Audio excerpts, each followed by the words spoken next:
Lipscomb Pitts Insurance has been serving the Mid-South since 1954. We've always focused on supporting our community and believed in promoting the positives, encouraging engagement, and leading by example. Lipscomb Pitts is proud to be a presenting sponsor of the Spark. Additional production funding of the Spark is provided by Christian Brothers University. This month on The Spark, our theme is location, location, location. We'll learn more about a private coeducational school with a unique model incorporating 3 campuses and over 1,200 students, a commercial real estate company that is investing in the future of Memphis and focused on leadership development and talent retention, and an organization that has been making a difference in our city, one life at a time, one bridge at a time, for over 90 years. Have you ever been excited by a new idea, inspired by watching someone lead by example? When we talk about creating change, we start by sharing the stories of everyday heroes who are making a difference in their own way, so we can learn and do the same. This truth is the power behind this show, which is focused on business and community leaders that are leading by example to give back, fuel change, and create new opportunities for the Mid-South. I'm Jeremy Park, and this is The Spark. Founded in 1912, this organization is focused on uniting and inspiring diverse youth to become confident and courageous leaders. I'm here with the president of Bridges, Cynthia Ham, and give us a snapshot of your mission for Bridges. Well, as you said, Jeremy, we are dedicated to bringing together diverse young people to unite and inspire them to become courageous and confident leaders, but also committed to community transformation. So once they learn these skills, we help them understand how they can apply them in the Memphis community. Very important. And one of your keynote programs is Bridge Builders. Explain Bridge Builders. Bridge Builders is the youth development program that is focused on diversity. It was founded 25 years ago by Becky Wilson, who saw in her own children, they were enrolled in an independent private school, and she saw that they weren't getting the diversity in their everyday lives that she thought they needed. So she brought together a group from Briarcrest and one from Northside and put them together for this summer conference. And it just was so successful and it really took off. And so here we are 25 years later, not serving just 40 young people, but closer to 5,000 young people in a year. And there's 3 basic levels to Bridge Builders, correct? Right. Explain those 3. So the first one is called Connect, and those are one-time experiences. It could be our going into a classroom and just doing a workshop. Okay. It could be youth coming in from all over the city to the Bridges Center for a large event like Dr. King Day or Gandhi King Day. So those are a way to introduce young people, any grades 6 through 12, to the concepts of Bridges, and hopefully then they want to go deeper. And then the second level, which is deeper, is called Collaborate, and it's the year-round program. It kicks off with a summer conference for a week of very intense learning and lots of experiential education. And then it graduates onto a year-round program where they have to earn credits throughout the year in order to graduate in May. Gotcha. These students are recruited throughout the whole school system, independent, private, parochial, charter. It's 57 different schools, sir? Is that well, correct? 57 different zip codes represented this past year in that program. So we're very intentional about recruiting and for diversity. And so it's not just across the religious and racial differences, but across socioeconomic divides. And that's one of the things that when you look at 25 years ago versus today, obviously the need is still there, it's still pervasive, because you're talking about leadership training that they're not getting in the school, but also too, you're talking about outside of really sports programs, there's not programs that really are intentional about bringing all of these different zip codes together to share, collaborate, and really find out that, hey, we're a lot more alike than we think we are. Exactly, and I think that's the most surprising thing that the young people discover in that process. And we're also helping them learn to think critically about basic social and economic, environmental justice issues, and that really stimulates their brains in ways that maybe they haven't been challenged before. And then they start thinking about how that applies to Memphis, and then how can they make a difference in their own way. Well, let's go ahead and take viewers on a little bit of a journey. We'll show them the culminating experience, one of the culminating experiences with Bridge Builders in this little breakout feature.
We just saw some of the culminating experience, the colorful culminating experience, I should say. But change is the last piece of this with Bridge Builders. Explain change. Right. Change is the third tier in the three-tier program. Change is a year-round program for interns who are actually paid by Bridges, who have already been through the program, and so they have the basic skills down and how to lead. And they adopt a community project that they want to focus on.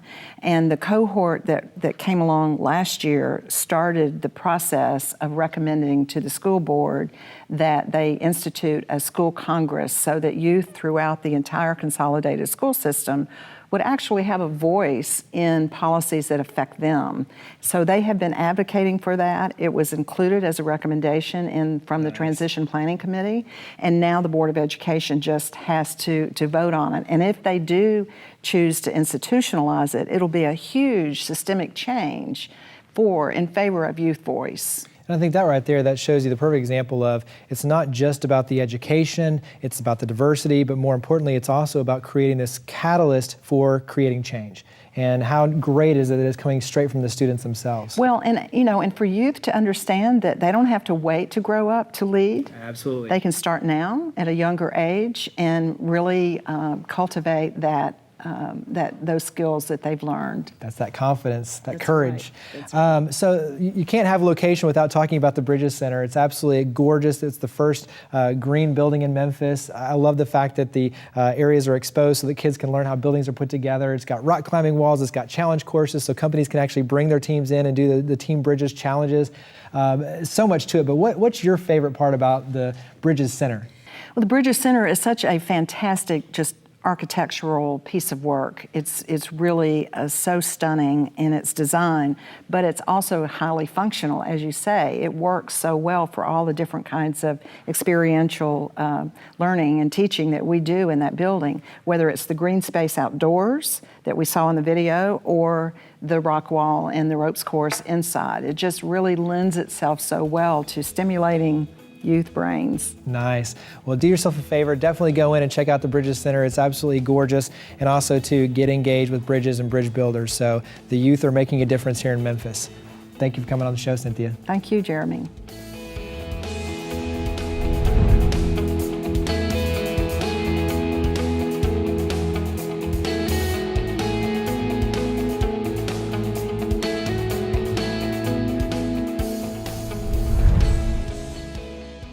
With the theme of location, location, location, that ties perfectly to a school with 3 locations. You have Germantown, Collierville, and Memphis. I'm here with the president of St. George's Independent School, Bill Taylor, and give us a quick history, but also to what's the mission for St. George's Independent School?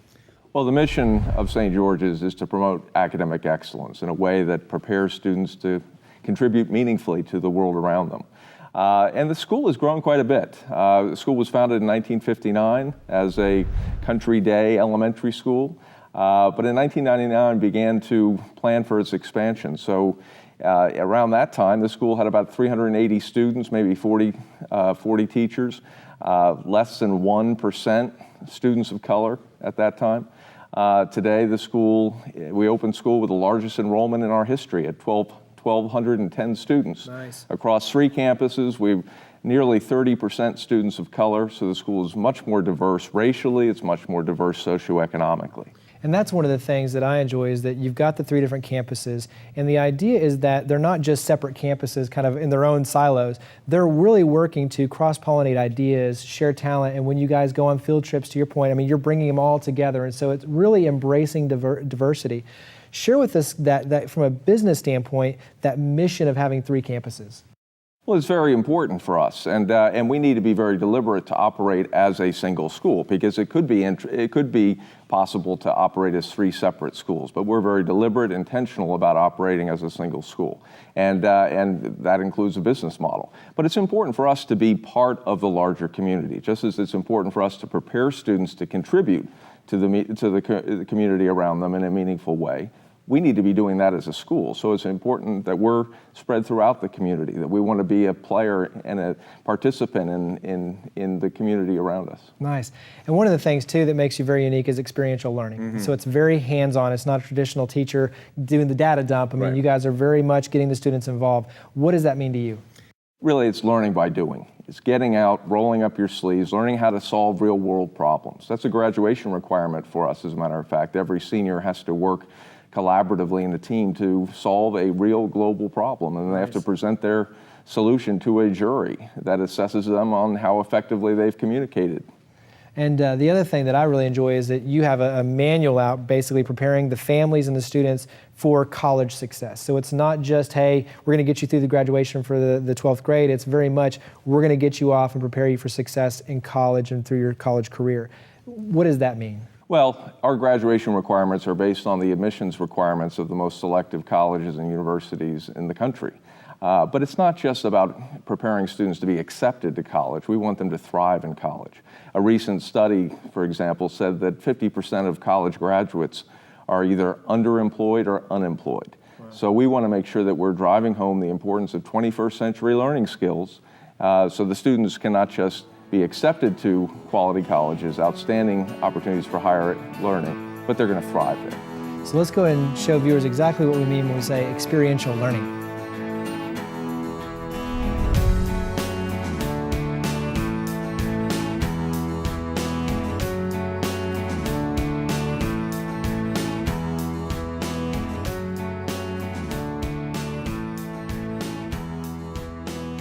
Here at St. George's, the teachers really value an experiential lesson where the teachers are free to go outside or to explore anything they want, really, and to get the kids actually doing rather than just sitting and being fed information.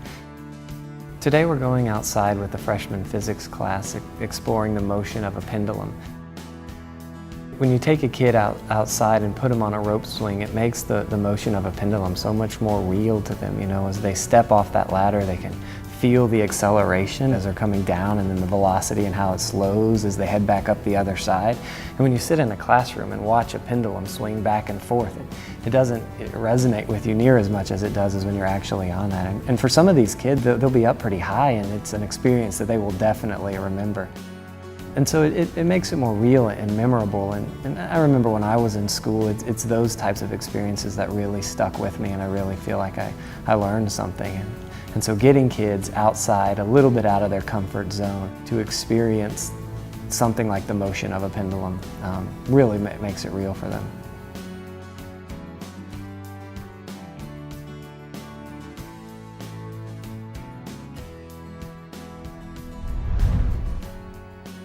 So we just saw some experiential learning in action.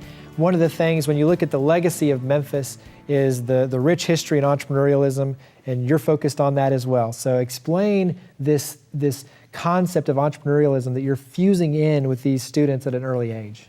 Well, it really relates to problem solving, and to be able to look at a situation in the community or academically, and to apply a creative lens to it, and to figure out how can we do this better? How can we do this differently?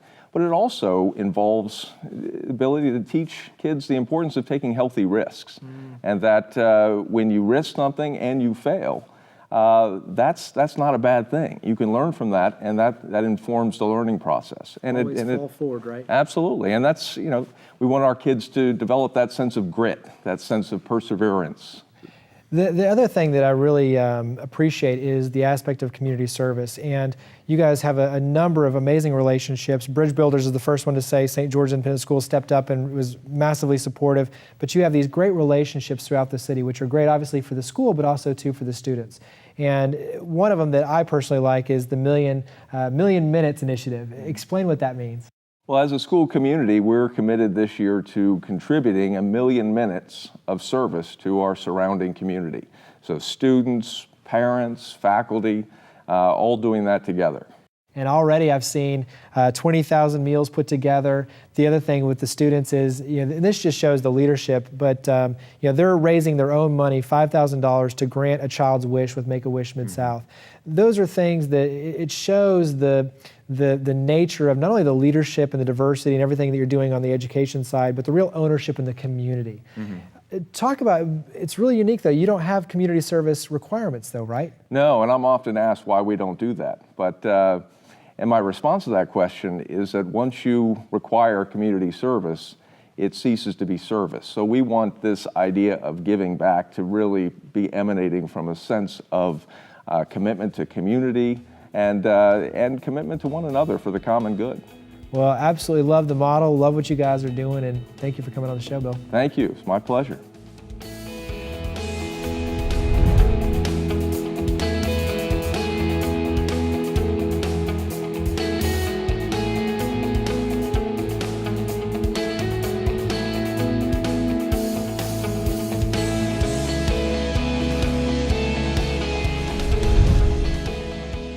With the theme of location, location, location, we have to talk about real estate. So commercial real estate specifically, I'm here with the CEO of CB Richard Ellis Memphis, Kevin Adams, and describe CB Richard Ellis Memphis. Sure. CB Richard Ellis Memphis is a commercial real estate company that's been in the Memphis metropolitan and surrounding counties for the last 25 years.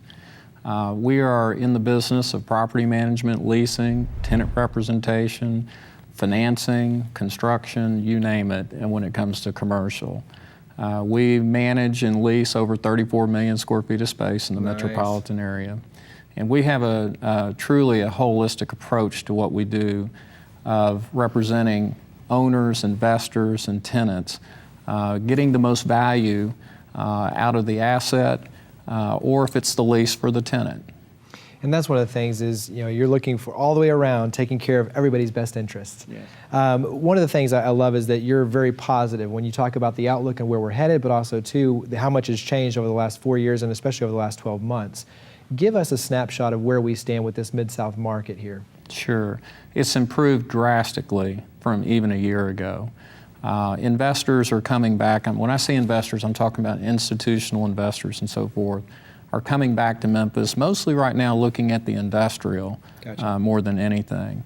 But our office sector is really improved. Our Class A market has gone up in its occupancy substantially, which is going to overflow to the Class B. You're going to see some new construction. A lot of things are going on. Retail has really made a rebound. Nice. Which we needed. That's good to hear, absolutely. Yes. Switching gears a little bit, one of the things that I really enjoy is that you set the expectation very high for employees coming on and for your team to be engaged, to be actively engaged in the community. And you have an acronym that really sums it all up, RISE. Tell the viewers or describe RISE. Sure. Well, first of all, when you go to work at CBRE Memphis, it's not just a job. It's very important to us that you have your full circle in completeness. If that's with your family, if it's with your church, with your business, as well as your community. And so we push very hard on that. RISE stands for respect, integrity, service, and excellence. We had a hard time trying to figure out how we put all the words that we feel that we are into something, and we felt RISE was the answer. Respect and respecting each other in the roles that we play. The team's better than any part, as we know. Integrity, having the highest ethical standards in everything that we do. Service, meaning servicing our community. It's very important that we all get engaged in that. And then finally, excellence, having the highest standards as we talked about, but always trying to improve yourself on your excellent side. Well, in taking that thought, always trying to improve, you do a lot with New Memphis Institute. Yeah. So let's go ahead and show viewers a little bit of what New Memphis Institute is doing here in the community, and then we'll tie that back to your efforts specifically with them. Sure.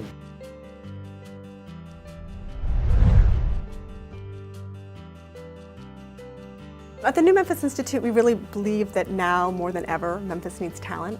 Our businesses need talent to thrive, our schools need talent to drive reform, our government needs talent to solve problems. So our mission is to attract, activate, develop, and retain talent for a more prosperous and vigorous New Memphis. Our inherent belief is every great human being, every great city, every great company is trying to be better today than they were yesterday. And Memphis is no different. The Fellows Program begins with the personal leadership development, that's at the essence of all we do, and then moves through Memphis 101, Real Deal Government, etc.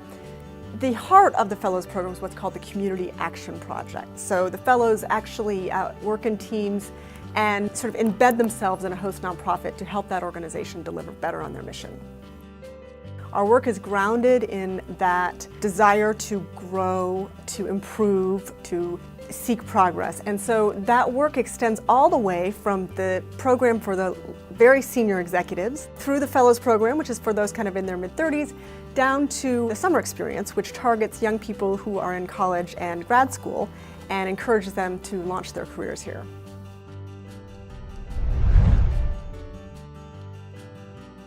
So we just saw a little bit about New Memphis Institute and their efforts to attract, activate, retain, develop talent here. And I know that for CB Richard Ellis Memphis, you guys were a big part, and you personally, of New Memphis Institute. I know on my end, you're always sending people through the Fellows Program, which is their year-long program. You're always a part of the LDI, the Leadership Development Intensive for the executives, so heavily engaged with New Memphis Institute. Give us your perspective on New Memphis Institute, though. We're very lucky to have Nancy Coffey and the New Memphis Institute. It is the catalyst, I think, to the young professionals having a place that they can have a safe place of understanding of how our city works and how they can get engaged with their passion. We feel that organization has nowhere to go but up in helping the growth of this city. It's a tremendous organization. And one of the things that they focus on is not only the attraction but the retention efforts. And I know for you that's near and dear to your heart as well, and that's something that CB Richard Ellis Memphis focuses on, is not only the development and the activation but the retention efforts, keeping that brain trust here in Memphis. Right. Describe some of your objectives around that and just your personal experience with that. We work very hard to get young professionals here, but work even harder once we get there. We know we can make them fall in love with Memphis. So we feel that that community aspect of RISE that I was talking about is very, very important to get them engaged immediately, not just in the job with CB Memphis, but finding something that's important to them. Through that effort, our employees represent, I guess, over 25 boards of nonprofit organizations in the Memphis area that we support, either in sponsorships or our people in a lot of different ways. And that's something that from a philosophical angle is that your corporate engagement flows through your employees. And I think that's a powerful thing to know as an employee is I've got my company or they've got my back and they're going to help support the efforts that I get involved with. We like to empower our people. And so, yes, we get behind them and what their efforts are and what they believe in. I know it's a wide spectrum. I mean, from St. Jude Boys and Girls Clubs, you guys did over 2,000 meals for Mid-South Food Bank recently, so heavily engaged in multiple different nonprofits and areas. As we kind of wrap up, one of the other efforts that's fairly recent, but I think it's definitely worth exposing, is Green Ballast. Give us a little bit of perspective on that. I know you yourself is like, give me gray hairs, but describe launching this new company and what its focus is. Sure. Green Ballast is a company that manufactures and markets electrical ballast that goes into lighting, LED and fluorescent. It saves up to 70% of the energy usage of what is used today. This is a company that we've moved from Lincoln, Nebraska to Memphis.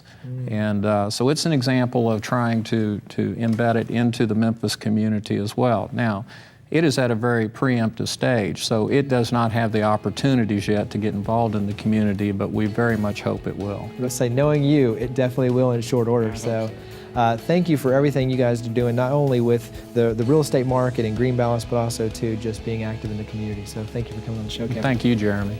Appreciate it.